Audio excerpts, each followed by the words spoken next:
પ્રકૃતિ સુરક્ષા મંડળના જણાવ્યા મુજબ નિયમો અનુસાર દહેજ અને આસપાસની ઔદ્યોગિક વસાહતોમાંથી નીકળતો કન્ટામિનન્ટ પ્લાસ્ટિક વેસ્ટ માત્ર અધિકૃત ટ્રીટમેન્ટ સુવિધા કે રિસાયકલિંગ પ્લાન્ટમાં જ મોકલવાનો હોય છે.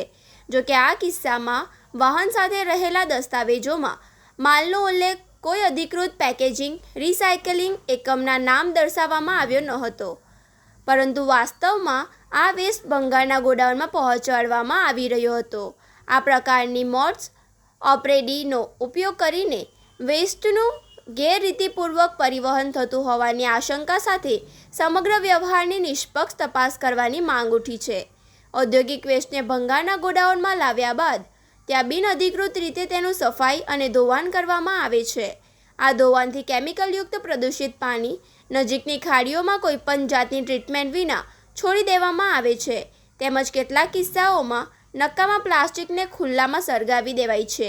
આ ગેરરીતિના કારણે અંકલેશ્વરની હવા અને પાણીના પ્રદૂષણની ભયજનકતામાં વધારો થતો હોવાનો આક્ષેપ પર્યાવરણવાદીઓ દ્વારા કરવામાં આવ્યો છે.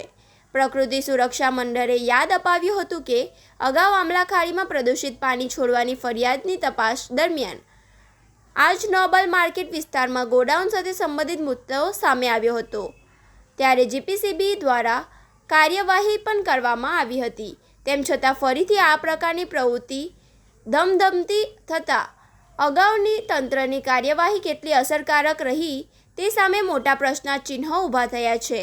પ્રકૃતિ સુરક્ષા મંડળના હરીશભાઈ પરમારે જણાવ્યું હતું કે અમને મળેલી ચોક્કસ માહિતીના આધારે સ્થળની તપાસ કરતા ગંભીર ગેરરીતિ સામે આવી હતી. ત્યારબાદ જીપીસીબીને લેખિત ફરિયાદ કરવામાં આવી છે અને તંત્રની તપાસ શરૂ કરી છે. સમગ્ર મામલાની નિષ્પક્ષ તપાસ કરીને ખોટા દસ્તાવેજોના આધારે વેસ્ટનું પરિવહન કરાવનાર તથા જો કોઈ જવાબદાર કંપનીઓ અથવા વ્યક્તિઓ નિયમ ભંગમાં સંડોવાયેલા હોવાનું બહાર આવે તો તેમની સામે કાયદેસરની આગામી કાર્યવાહી થવી જોઈએ. પ્રકૃતિ સુરક્ષા મંડળના સભ્યો સલીમ પટેલ અને અન્ય હોદ્દેદારોએ માંગ કરી છે કે સમગ્ર ઘટનાની પારદર્શક તપાસ કરીને તમામ જવાબદારો સામે કડક કાયદેસરના પગલાં ભરવામાં આવે, જેથી ભવિષ્યમાં પર્યાવરણ સાથે ચેડા કરતી વખતે આ ગેરકાયદેસર પ્રવૃત્તિઓ પર કાયમી ધોરણે રોક લગાવી શકાય.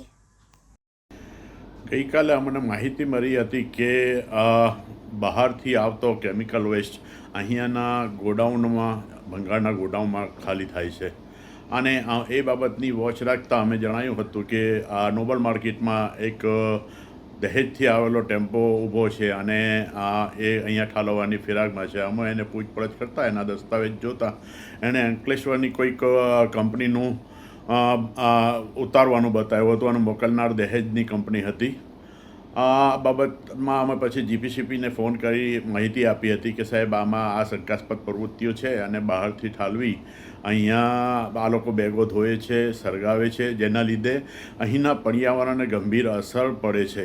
અગાઉના કેસમાં પણ અમારી એક ફરિયાદ હતી કે આંબલાખાડીમાં લાલ પાણી વહેતું હતું, તો જે તે વખતે તપાસ કરતાં માલુમ પડ્યું હતું કે આ જ ગોડાઉનમાંથી વોશિંગની પ્રવૃત્તિઓ થતી હતી. જે તે વખતે જીપીસીબીએ કાર્યવાહી કરી હતી, પરંતુ ફરી વખત એ જ જગ્યાએથી આ ઠાલવવાનું કૌભાંડ જે ઝડપાયું છે, તો તેના માટે આ જીપીસીબીની કામગીરીમાં આપણને શંકા વ્યક્ત કે કંટ્રોલ રહ્યું નથી, જીપીસીબીનો ડર રહ્યો નથી.